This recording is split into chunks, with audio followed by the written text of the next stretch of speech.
Hey Foodie Bays, SpillNoTea here, and today's show is going to be a treat. We are in the kitchen with Chef Chelle, and she's going to show us how to whip up a couple of things from today's meal. Grab a bite, grab a drink, and come back and join us for a tasty conversation. SpillNoTea, what's up, friends? Spill it on me. Let's eat.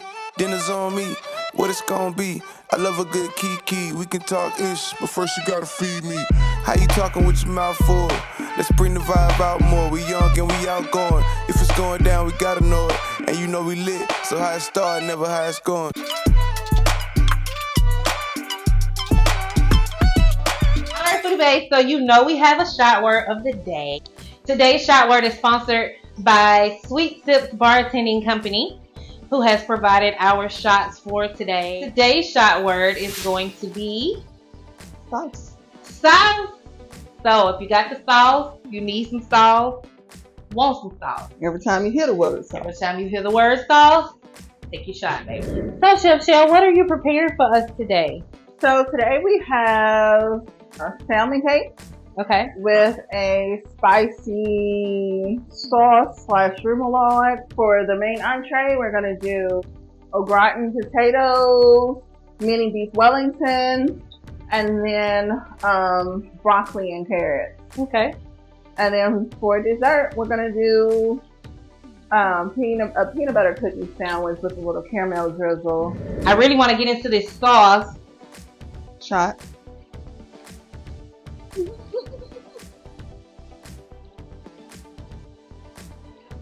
Now I gotta make it through the cooking. Oh, now. you make it. Pull this, cause you see how it got a little wilted, so you know we're gonna infuse some of that. So you see how you taste the sauce, and the sauce tastes really, really flavorful. Mm-hmm.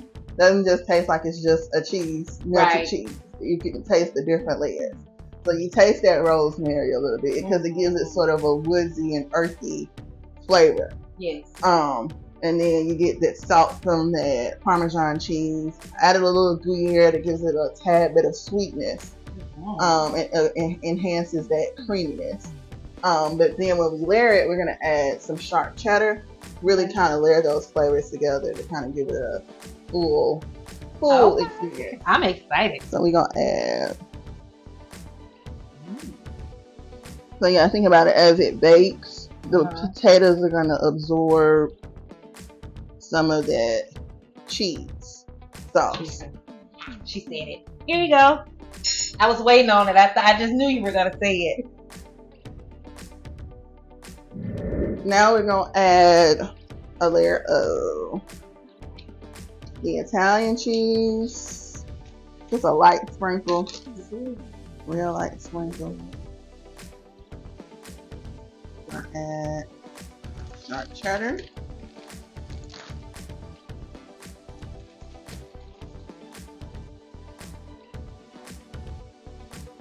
So Chef Chelle, what made you want to start cooking?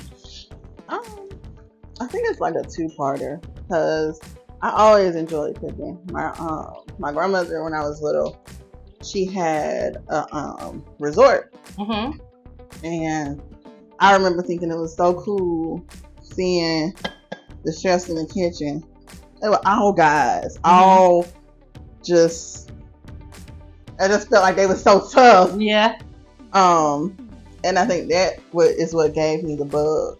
But then as I got older, you know, you had the pressure to make it, because I'm 31, so 10 years ago, people didn't really think like chefs were a respectable position. Like, you can't make no money being a chef, or that's really what made me decide to go do something else. Okay. But then while I was working, I kind of went through like a little depression and hated what I was doing. Were you in corporate America? Yeah. I can understand. But in the midst of trying to navigate corporate America, I was actually pursuing an accounting degree. Okay. And working customer service through phone calls, which is stressful. Yes, it is. Been there, done that. Wouldn't recommend. A period. It's the ghetto. That's a zero. It's the ghetto. I'm sorry if you work in call center. This is no shame. I did tech support. I did all of that, so it was it was rough. And then I had a couple of experiences with people telling me, like, people would get promoted around me and tell me that, hey, you could do my job, but nobody would really back me. They kept me on their teams to work. Like, it was just a lot. And so I kind of like reached a point where I was like, fuck this shit, excuse my language.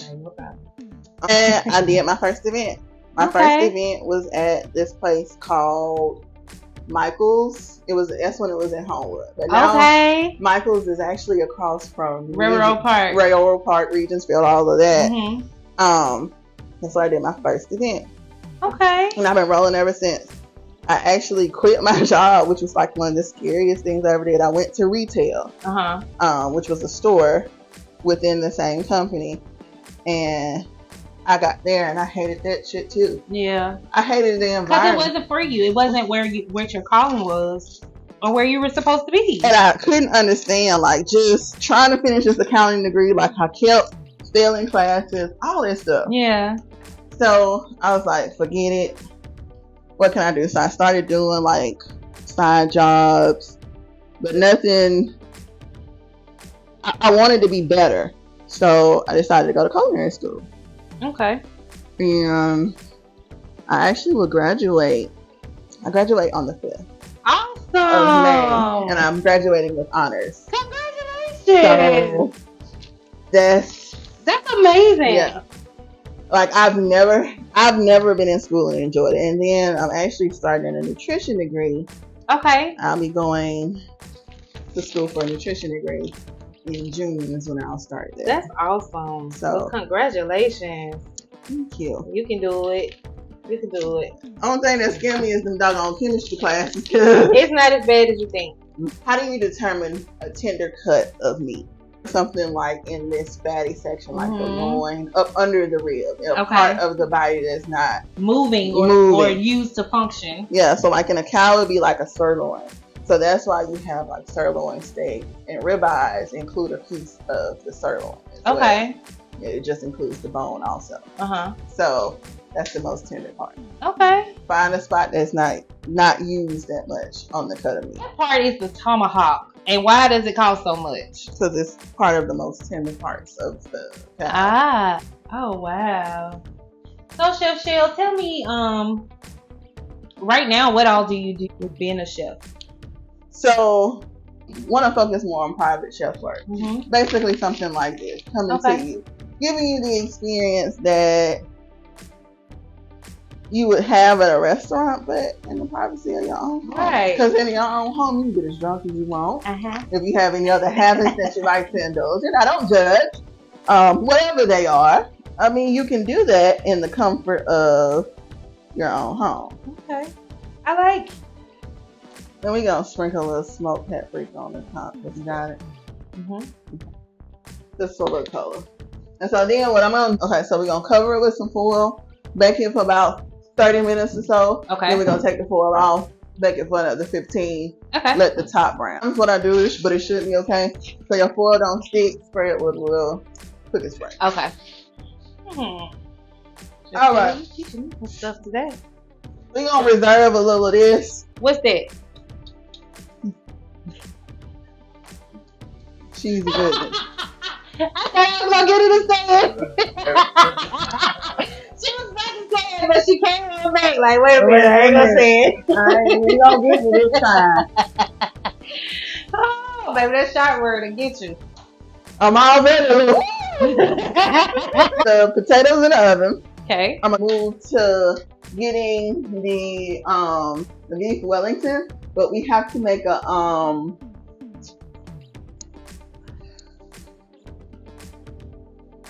what we gotta make? A roux with some liquid. A roux with some liquid. So we have to make a sauce. Is what you're saying? I got that. I can do a little sauce right now. Shut up.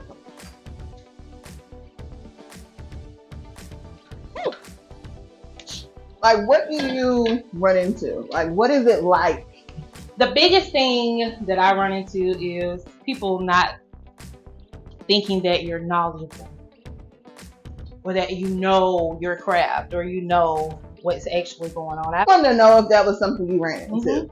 Because I've had several people that don't even have a little bit of the skill set that I do, just because they see me, assume I can do your job. Mm-hmm. And will flat out tell you.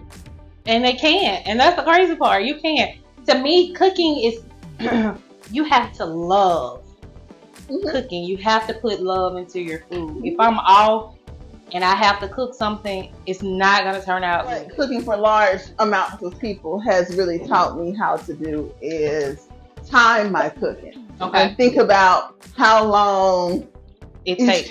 each thing or each step is going to take. See, I put the potatoes on first. I went ahead and made the batter up because I know I wanted to set. So made the cookie batter up. Went ahead and did the potatoes because I know that's going to take long. I know this is not going to take as long. Mm-hmm. So by the time I put together my sauce and sauce and everything, They're already ready for you.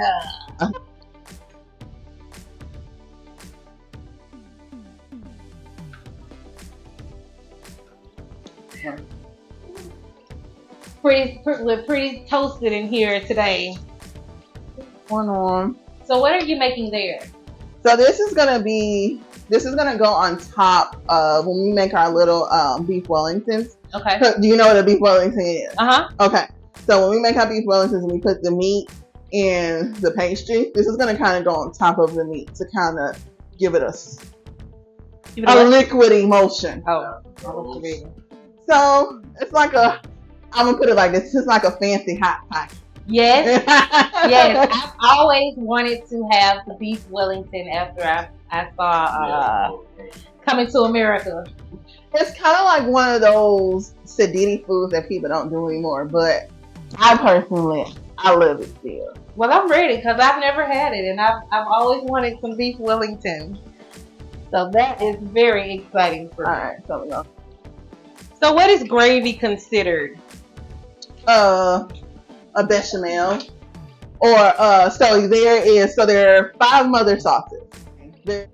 You get on my nerves. You did that on purpose. Maybe just a little. You dodged the first thing. Because she got me intoxicated already.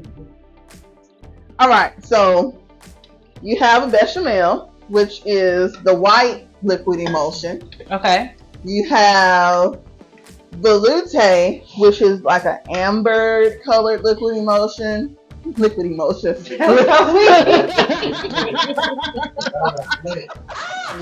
I'm going to take this shot. I'm going to say this as a disclaimer. She is talking about sauces, yeah, but we're calling them liquid emulsions because we don't want to keep taking shots. But I'm going to take my shot. Okay, go ahead. Okay, so you have velouté, Did you say Velusta? velouté. Okay.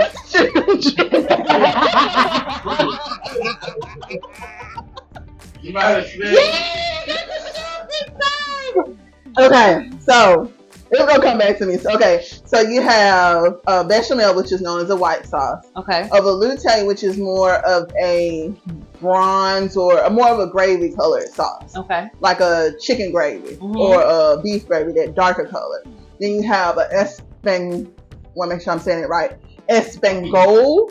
Okay. Which is going to be like that dark brown, which is a lot of times like that really, really dark brown is what they use in like Cajun or Creole cooking when they make that roux for, you got to like for the jambalaya or what else do they put it in? I've been drinking. I would have like a whole list of stuff, but you done got me. And then I picked the shot word. This stuff is coming off the bottom of the pan. So bechamel, velouté, espagnole. I'm saying it wrong. Then you have hollandaise, and then you have tomato. Okay. Those are the 5 mother sauces. Hmm. Like complementary flavors. So you have beef goes great with rosemary, thyme. I didn't do thyme today, but I did do rosemary, thyme, those earthy Mm-hmm. herbs. Mm-hmm. Then you have the salmon, which we did earlier, which is gonna go well with dill, lemon, and that's gonna kind of brighten you up before you get brought down And ready to go to filled bed. and filled, get ready to go to bed. And then you're gonna finish with that ice cream and the peanut butter and the caramel, just to give you a little bit of an indulgence. Have you always known the difference in the way things taste? Like, have you always been able to pick out things, or is that something that you just learned over time? So, yes and no. Okay. So, actually, what really helped me understand how things interact with your palate and the way flavors progress is going to culinary school. Okay. Which is why I went, because I really wanted. It's certain technical pieces. Like, you'll get it eventually out on your own, thugging it out. You'll get it eventually. But school, this is why I recommend, like, if you're really passionate about food, you don't have to go through and get a full degree. You can get a diploma, because it trains you to think a little differently. Okay. Trains you to think about different pieces of recipes and different components and how they interact together or how they don't mesh together. Right. So I have a confession, and I might get my black card revoked. Until about 5 years ago, I did not like soul food. Any soul food? No, and I think that's because I grew up in the islands. It didn't have enough. Yeah. It didn't have enough spice. Yeah. To me, the flavors tasted muddled, and I couldn't pick out the different. Just tasted all one note. We'll take the potatoes out, let them rest, because as it cools, that sauce is gonna thicken up, and it's gonna give us a nice creamy consistency. Because right now the sauce is a little watery because it's really, really hot. Yeah, I've said sauce a couple times. 3 now. Oh.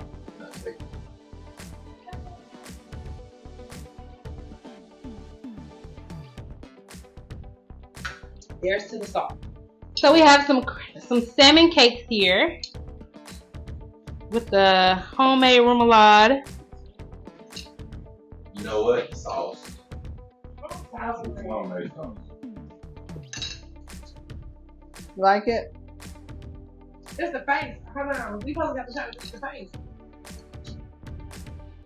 How you feeling about it? You want to move in with us? Hear me well. Chef Chelle is definitely foodie of food. Just off the appetizer. Get the spinach.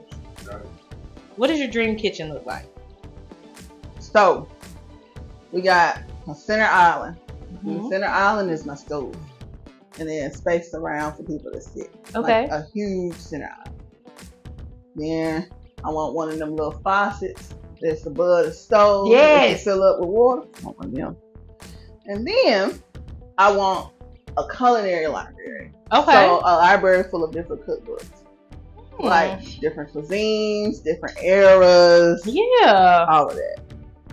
And in my library, it's going to be right off my kitchen. I'm going to have full of different cuisines. And then I'm also going to have plants. And I want a live herb garden. Okay. So I want to go right to my garden and get all my herbs. I Okay. actually want a garden outside my kitchen where I get all my produce from. Okay. And have me a little chicken coop and all that. Yeah. Yeah. I like that. But the aesthetic is gonna be like a boho dark academia in my library. Mm-hmm. But in my kitchen, I want bright and vibrant colors. So Chef Chelle, tell us how we can get in touch with you. So you can go to my website. It's Taste of Elation. So that's TASTES Elation ELATION.com. You can get in contact with me directly there. All my social medias are linked, or you can look me up at the same thing on Facebook and Instagram. Chelle, thank you for coming by. For having I'm me. sure we're gonna do this again. Yes, it was too much fun. I enjoyed you. All right, foodie babes, make sure you go to tasteofelation.com so you can find out all things about Chef Chelle, and make sure you're checking out tastycombos.com as well. Subscribe and become a foodie babe so that you can get all the exclusives, behind the scenes footage, all of that. Become a foodie babe. It'll be in your best interest. Make sure you go to It's co.sweetsips bartending on Instagram. Make sure you're following them so you can get all of your mobile drinking things, whatever you need. I am SpillNoTea, and this has been Tasty Conversations. Thank you guys for joining in. Bye. Thank you for watching Tasty Conversation. Today's show was sponsored in part by Sweet Sips Bartending Company. Get the Sweet Sips punch, baby. It'll knock you off your feet. Make sure you go to tastycombos.com and become a foodie bae.